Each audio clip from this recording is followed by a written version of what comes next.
My name is Mary, and I'm in my early 51s. I've been married to James for 21 years, and our life is mostly peaceful and happy. Even though we don't have children, we're content. James is 3 years older than me, and he works at a regular company. He hasn't really changed much over the years, but because I only work part-time, we have a little extra money to spend on nice things. Our marriage has been steady, without any big problems. But then, something small happened that shook up our calm life. It all started when I learned that my father had passed away and I inherited his apartment. After James and I got married, my father moved into a new, modern 3-bedroom apartment. Meanwhile, James and I lived in my childhood home, a 5-bedroom house full of memories. My father had given it to us as a wedding gift, and he was happy for us to start our life there. I was so touched by his gesture. When my father passed away, I inherited his apartment. I loved that place, so I decided to rent it out right away.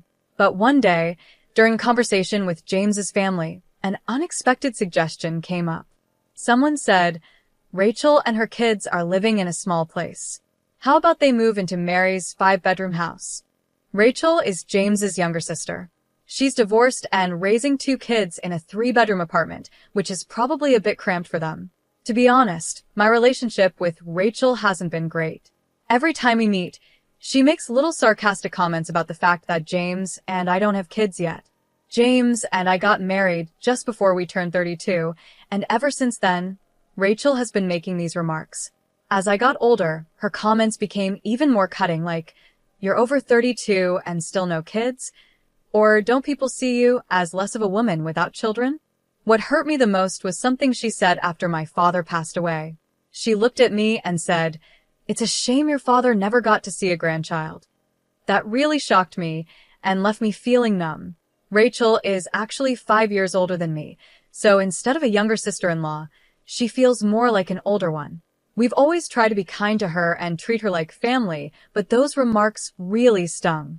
I naturally built a wall in my heart against Rachel. I'm an only child, and my father was my only family. Losing him was hard enough, but Rachel's words made it even worse. Some time had passed since my father's death, and I hadn't seen Rachel for a while. Then, out of nowhere, my mother-in-law brought up something unexpected. She said, "Rachel is willing to pay $1,000 a month in rent." When I saw the smug look on her face, I was too shocked to say anything. The apartment we lived in was old, but we took good care of it, and it was still in good shape. There was a big mall nearby, and transportation was easy with buses and trains. If we rented out the apartment, I thought it would go for at least $2,500 a month. But $1,000? That was unbelievable. Didn't they know the going rate for this area? Renting out such a spacious 5-bedroom apartment for only $1,000 a month was ridiculous. Maybe they thought I had agreed, because I didn't say anything right away.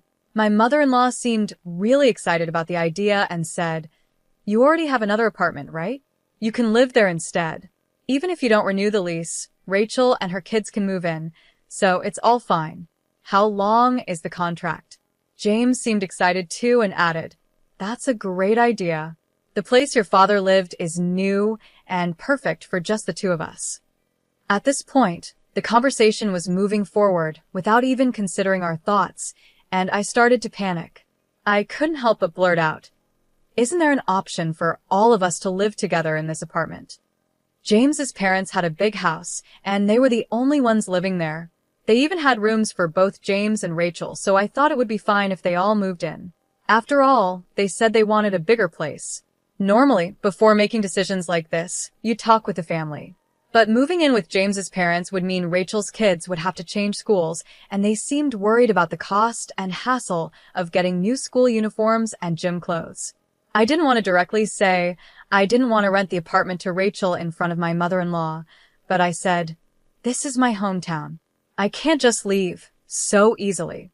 I left their house, but my mother-in-law said, "You don't have to decide right away," which made me feel like she wasn't giving up. When I got home, I asked James, "This apartment is special to us. Why are you so quick to decide to leave?" He seemed surprised and said, "Well, it's not a single-family home." I was shocked by his answer. Maybe because he grew up in a house, an apartment didn't feel like a real home to him. But I wished he could at least understand my feelings and apologize. Instead, I felt upset. I raised my voice and said, "This is my home, my apartment. Why are you making decisions without asking me?" James looked upset and replied, "We've been married for 21 years. Why are you saying my apartment? It's our apartment." I could hear the frustration in his voice. I wished he could understand how much this apartment meant to me as my special home. If he had hesitated about renting it to his sister, I might not have felt so hurt by his words. But in that moment, I felt deeply hurt. We tried to calmly talk about it many times after that, but it was difficult. James didn't seem to understand my feelings at all. He started calling me things like money-minded, stubborn, and selfish. As time went on, the distance between us stayed the same. During this period, I kept getting messages from my mother-in-law asking if we had made any progress on moving. The pressure from both my mother-in-law and James, who didn't seem to understand my perspective, wore me down. I felt like I was nearing my breaking point. Then one day, I was shocked to receive an email from Rachel. She wrote, "Why are you two, without kids, holding on to such a big space? You don't need it. Just move out." I hadn't heard from Rachel since we started talking about the apartment, and now here she was, telling me to leave. I never imagined she would send such a blunt message. Reading her email, I reflected on everything I had been through and felt a wave of self-doubt. The idea of divorce crossed my mind several times. Each time, I tried to calm myself, but I was reaching my limit. I decided to visit the local government office to start the process for a divorce. I also reached out to a specific place to understand the next steps. A few days later, with a clearer mindset, I went to the court. After checking, I found out that both the apartment we lived in and the one I was renting out were in my name. It was legally mine. Confirming this gave me the strength to confront my situation with James. I thought about what I needed to do next and decided we needed to talk seriously. I told James, "I've said this many times, this is my house. I can't stand the idea of renting it to Rachel. I don't want to give my home to someone who treats me poorly. Please talk to your mother and Rachel about this." James's face darkened like he was tired of the conversation. I had already told him about all the hurtful things Rachel had said to me and how much I disliked her behavior. I wanted him to understand my feelings, but instead, he sided with Rachel, saying, "Rachel is right." It was then that I realized how things had truly changed. I could have gone through with a divorce at that moment, ending the pain I was feeling. But I couldn't bring myself to end a 21-year relationship so quickly. Deep down, I was ready for divorce if James rejected what I had to say. Still, I thought to myself, maybe I'm being too sensitive about Rachel. Maybe she isn't being as condescending as I think, and I'm just exaggerating things. James didn't get it, though. He said, "I really don't understand why you feel this way." His words hurt. Was I the only one feeling like this? I asked him, "If that's how you feel, will you sign this?" And I handed him the divorce papers. James looked shocked but quickly replied, "Do you really want to end our relationship over something so small?" He didn't understand that it wasn't a small issue to me. "I'm serious," I said, looking him in the eyes. "I care about Rachel too, but lately things between us have changed. I don't feel the same love anymore, so I'm leaving." My heart ached when I saw how casual James was about it, smiling like it wasn't a big deal. It made me feel like he didn't understand how deeply this was affecting me, and I felt tears start to well up. I just wanted him to leave sooner rather than later. James then said in a softer tone, "Maybe Rachel and my mother don't really want to get along with you. Have you ever thought that because you always focus on yourself, our relationship has suffered?" His words stung again. We had always misunderstood each other, even while trying to make things work. "I think it's impossible to fix our relationship now, no matter how much we talk. I can't imagine a future with you anymore," I said calmly. "If you can't understand my feelings, then we'll have to go through with the divorce." James looked both surprised and sad as he asked, "Do you really feel that way?" Then he left the house without saying anything else. He didn't sign the divorce papers, and he left all his belongings behind. A few days later, James came back. He looked sad and unsure. "What should we do from here?" he asked quietly. I could tell he thought I might forgive him if he acted humble, but my mind was already made up. There was nothing left to discuss. If you agree to the divorce, sign the papers, I said. If not, we'll have to take legal action. And by the way, I've decided to let go of this house. I had been thinking about selling it for a while. The day I went to get the divorce papers, I talked to Mr. Eric, an old friend of my father's. I'd known him for years. When I was a child, Mr. Eric was always by my father's side until the very end. He even attended my father's funeral and gave me his business card, telling me to reach out if I ever needed help. The card had the details of his law firm. Thanks to Mr. Eric, I was able to get help from a legal advisor to deal with my father's inheritance. When I told Mr. Eric about my situation, he gave me honest and helpful advice. He explained the importance of checking property ownership, dealing with divorce complications, and other tips that helped protect me. After James left the house for a while, I decided to sell the apartment. I quickly contacted real estate agents to start the process.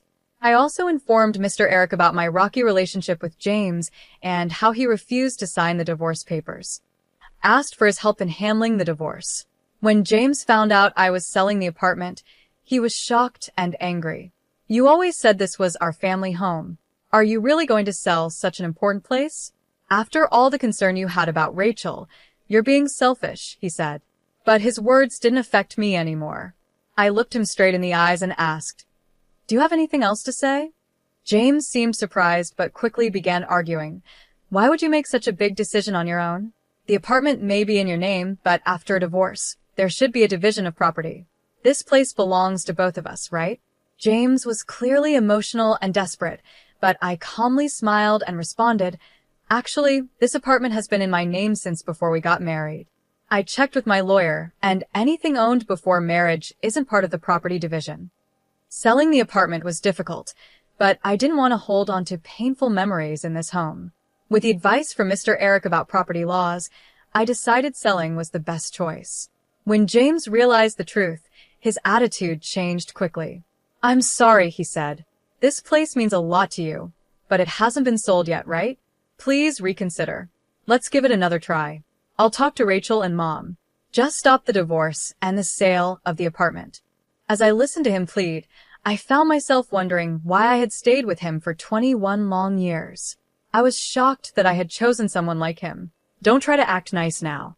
When we were together, you never stood by my side. The idea of starting over with you is impossible, so please leave. We both need to move on. He wasn't easily convinced, and this created a big gap between us. But after going through all the necessary steps, I was finally able to end our relationship. It felt like the start of a new chapter in my life. At first, being alone seemed scary, but I realized it wasn't as bad as I thought. Now I live in a new 3-bedroom apartment, living life the way I want. My mother is with me, and even though he's gone, I'm fine. Everything is okay. My husband once coldly said, "You're not needed here." That shocked me. I had been sending $3,100 every month to his parents, but it didn't matter to him. Then, to make things worse, my mother-in-law added, "A wife who can't do proper housework isn't needed," with a cold smile, almost as if she was happy to see me go. Realizing there was no point in trying to please these people anymore, I decided to leave. With a calm smile, I replied, "If that's what you think, then I'll go." My husband looked shocked. My name is Lauren, and I'm a 35-year-old office worker. I met my husband Michael through a blind date set up by a friend. He was friendly and outgoing, and we hit it off quickly. We got married, and now we've been together for 3 years. We don't have any children yet. Before we got married, Michael lived with his mother. When we got married, he suggested building a new house on his family's property. He said, "I'm worried about my mom living alone. I want to be with her, but I also want us to have our own life together. I think this is the best idea." I asked, "But won't we have to get a mortgage for the house?" Michael reassured me, "The house will be paid for with the inheritance my father left me. We won't need a mortgage, and the land is free. The house will be in my name, and we can just support my mom with monthly payments. What do you think? Does that sound okay?" I wondered, "Aren't you worried about your mom's finances?" Michael replied, "We'll be helping her, and she has income from her part-time job and her pension, so everything will be fine." It seemed like a good plan, and Michael even said, "When you work late, my mom can help with the housework. It will make things easier for you." We would live in separate houses, but on the same property. I was excited about starting our new life together and building our dream home. Having help with housework during busy times seemed perfect. But later, I realized how naive I had been. In the beginning, our marriage was wonderful. We were both busy with work, but the house was easy to maintain, and everything seemed fine. My mother-in-law had her part-time job and didn't visit us too often. We shared the living expenses, and things felt balanced. One day, though, Michael brought up a new idea. He said, "I'll take care of all the household expenses, so can you transfer the regular payment to Mom every month? I want you to handle that." I was surprised and asked, "How much will it be?" He said, "Maybe about $2,200 a month." But when I did the math, I realized $2,200 was less than what we had been sending. So, without telling Michael, I decided to continue sending $2,800 a month to his mom. That amount took a big chunk out of my paycheck, but with other expenses like utilities, groceries, and medical bills, Michael was still covering most of the costs. His salary went into our joint account, and from there I made the payments and added the rest to our savings. This arrangement worked for about a year. However, when my mother-in-law quit her part-time job and started visiting more often, things began to change. One day, she said, "I'm getting older, so I decided to quit my job and take it easy." Michael responded, "That's okay, Mom. You don't need to worry anymore. We're here for you." "Thank you, Michael. You've always been so kind," she said. At first, it was nice to see them getting along. But then she started to criticize the way I kept the house. "It looks like you haven't been cleaning properly. There's dust everywhere. This is unacceptable." I apologized. "I'm really sorry. I've been busy with work and haven't been able to keep up with everything." "That's just an excuse," she said. "You're living in Michael's house, so the least you can do is take care of the basic chores. And I've heard you take shortcuts with cooking, too. Is that true?" "I sometimes make simple meals when I come home late from work, but I still do my best," I explained. Then she said something that really hurt. "Maybe it was a mistake choosing you as Michael's wife. After all these years, the fact that you still don't have children is also a problem." Her words stung, and I realized that things had taken a serious turn for the worse. I felt like not having children wasn't entirely my fault, but arguing about it would only cause more problems. Originally, my mother-in-law had promised to help with household chores when things got tough, especially since we were living on the same property. However, it seemed both Michael and my mother-in-law had forgotten that promise. Now, whenever she was around, she constantly criticized me, so I decided to just ignore her comments. Amid all this, a bigger issue arose. Our joint account balance was getting low because Michael's salary hadn't been deposited for 5 months. I confronted him, asking, "Why hasn't your salary been deposited?" What he said next shocked me. He had quit his job and was looking for a new one. I thought he had been going to work every day, but he had actually been job hunting. "Why did you quit without telling me?" "This is serious," I said. "I'm sorry, I feel bad about it," Michael replied. My boss was always on my case, nagging me for every little mistake. Everyone makes mistakes, right? But he acted like I was the only one. Michael explained that a mistake he made caused the company a big loss, and while most bosses would give a warning, his didn't. I understood that his work environment was tough, but since he had already quit, we needed to figure out what to do next. "Have you found any new job prospects?" I asked. "The problem is, I can't find a job that matches my skills," he said. "At this point, shouldn't you just take a job, even if it's not ideal? We can't afford to be too picky right now," I suggested. But Michael insisted, "No, I want to choose carefully for my next job, where I plan to stay until retirement." "What about our finances?" I asked. "Well, you're working too, so you can help support us for a while, right?" he replied, as if it were no big deal. I realized he wasn't going to change his mind, so I decided to endure until he found another job. But with our income so low, after sending money to my in-laws, there was barely anything left. We had to dip into our savings, which were almost gone.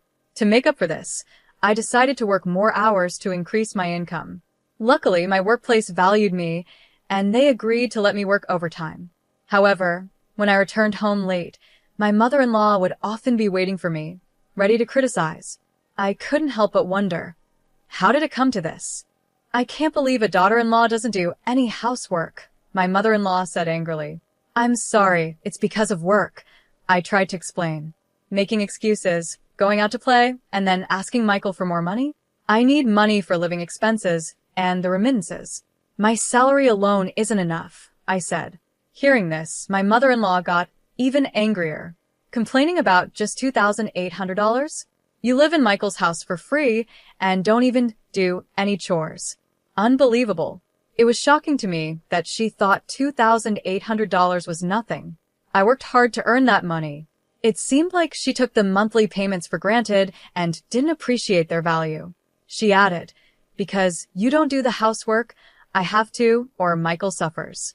It's hard dealing with such an incompetent daughter-in-law. Even though she acted like she did all the work, my mother-in-law often bought ready-made meals from the store and only did laundry for herself and Michael. The kitchen was always left messy, with dirty dishes everywhere. Michael and my mother-in-law always had their meals prepared, but not for me. I was usually told to eat whatever was left over. Michael would just relax in front of the TV while I dealt with my mother-in-law's harsh words. Over time, my feelings for my husband started to fade. His job search wasn't going well, and he was too proud to apply to anything less than top companies. A year had passed, and he still hadn't found a job. He just spent his days doing nothing. Hey, if this keeps up, we're going to run out of savings. Can't you get a part-time job to help with the bills? I asked him. Michael glared at me and said sharply, why should I get a part-time job? This house isn't even in your name, it's mine. You're just living here and can't even take care of me properly, so of course you have to pay the bills. I felt the future was looking bleak. I was paying for everything, our living expenses and the remittances to his mother, but there was a limit to how much I could earn. Remittances? It's just $2,800. Stop nagging me. If you don't like it, leave my house, he said angrily, hitting the table before walking out of the room. Michael dismissed the amount I worked hard to earn, calling it just $2,800. Our relationship had never been more strained. Then, unexpectedly, some good news came. Michael had a chance to get a job at a company run by his mother's friend. While the salary wasn't as high as his old job, I was just thankful he would be working again. The trial period was set for 5 months. Michael grumbled, I don't think this company is the right fit for my skills, but it's hard to say no since my mom introduced me. As long as you're willing to work, that's what matters. Do your best and aim for full employment, I replied. I never imagined that Michael's new job would cause more problems. At first, he left for work every morning with energy, but after a month, things changed. He started coming home late, and sometimes he didn't come home at all. His jacket smelled like a woman's perfume that I didn't recognize. On top of that, he stopped contributing his salary to our household and even started withdrawing money from our joint account without asking me, while still sending the monthly remittance to his mother. I decided to stop putting my salary into the joint account, which made Michael furious. He confronted me, asking, why aren't you putting money in the account? The balance is almost zero. Where is your salary going? You're not paying for the living expenses. Tell me how you're using the money. I told him, that's not fair. Am I the only one earning and managing our household? If you contribute, I will too. Michael shot back. This house is mine. It's only natural for you to contribute. I was shocked by how he expected me to use my earnings for his spending, pay the remittances to his mother, and cover all the household costs. I also started to suspect he was having an affair, though I didn't have proof yet. I decided to investigate. Since I couldn't afford to hire a private investigator, I had to do it myself. One night, while Michael was asleep, I used his fingerprint to unlock his phone. I found messages with a woman named Julie, and the content was shocking. The messages said things like, I really enjoyed our date today. I wish we could be together forever. And, would you consider marrying me? I'll get rid of my wife. Wait for me, can't wait to start our life in a new home. I took screenshots and saved the messages to my phone. I then decided to find out who Julie was. But before I could act on it, I came home from work one day to find bags piled up at the entrance. "What's all this?" I asked. Michael replied coldly, "I've decided to live with my mom instead of you, since you don't do the housework." "You made this decision without talking to me? This is my house too. You can't just make decisions like this," I said. He responded, "You have no right to complain. Since I'm paying for the remittances and living expenses, I can decide what happens here. It's better with my mom around, so you should leave." To make matters worse, my mother-in-law also chimed in, saying, "A wife who doesn't do housework is useless," smiling like she was happy to see me go. At that moment, I realized it was pointless to keep trying with these people. I made my decision in that moment. "First, please sign this," I said, pulling out the divorce papers I had prepared from my bag and handing them to Michael. Confused, he asked, "When did you prepare this?" "The day you told me to leave the house. I got them right after you said that," I replied calmly. Michael was surprised, but eventually he agreed and signed the papers. I signed them as well and said, "I'll submit these to the city office. I'll arrange for a moving company to get my things out as soon as I find a new place. I want you out as soon as possible." My mother-in-law yelled at me, but I ignored her. I packed the essentials into a bag and headed to my parents' house. They were surprised by my sudden arrival, but they welcomed me with open arms, understanding that something was wrong. The next day, I took some time off from work and began to take action. First, I submitted the divorce papers to the city office. Then, I started looking for a lawyer to help with the divorce process and any compensation I could claim. I also began searching for a new place to live. It was a busy time, but I felt a sense of fulfillment as I moved forward with my life. I found a nice, modern apartment perfect for a single person and hired a moving company to help with the move. On the day of the move, I returned to the house while Michael was at work, but his mother was there. The movers took my furniture, appliances, and other belongings, piece by piece. "You're taking everything? The house will be so empty," she said. "These are all the things I bought when we got married. I used my savings to get the furniture and appliances. Since the house is in Michael's name, these items are mine," I explained. She couldn't argue and was clearly frustrated. After moving into my new, luxury apartment, I started enjoying my independence. I was able to use all my income for myself, and thanks to my hard work and overtime, I got promoted and my salary increased. Life went on like this for about 5 months. Then I started getting a lot of calls from my mother-in-law. I regretted not blocking her, but eventually I gave in and answered one of her many calls. "Hello, Lauren, can we talk?" she said. "What do you want?" I asked, tired of her persistence. "Please, can you come back?" she pleaded. "What?" "I thought you wanted me to leave." "I'm sorry. I've thought about it and reflected on everything," she replied. She wanted me to start sending her $2,800 again, just like before. I couldn't believe how selfish she was. She explained that Michael's affair at work had been exposed, and he couldn't get a regular job anymore, only part-time work. He and Julie had started living together, but Julie didn't like living with his mother, so she moved back to her old home. Without the money I used to send, she was struggling to survive on her pension. "I have nothing to do with you anymore. I won't send you any money," I said firmly. Then I blocked her number and also blocked Michael's. I didn't want any more contact with either of them. But a few days later, Michael showed up outside my workplace. "Lauren, I'm sorry. Can we start over?" "I'm in trouble," he said, clearly desperate. I was shocked to see him there. He explained that living with Julie hadn't worked out because she couldn't do housework, and after the affair became public, he felt uncomfortable at work and quit. Their relationship fell apart because of their financial struggles and constant arguments, and Julie had left him. "It's too late," I told him. "I don't want to see you again. If you try to ambush me like this again, I'll call the police."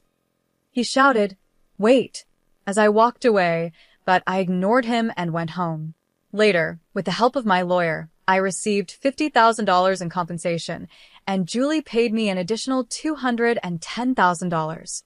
I heard that Michael was now working several part-time jobs to pay off his debts and had even resorted to shady ways of getting money. Meanwhile, my mother-in-law had gone back to working part-time and was living frugally. They were constantly blaming each other for their problems. Julie had started working night shifts to pay off her debts after quitting her job and breaking up with Michael. As for me, I've adopted a little dog and am enjoying peaceful, happy days in my new apartment, looking forward to whatever life has in store next.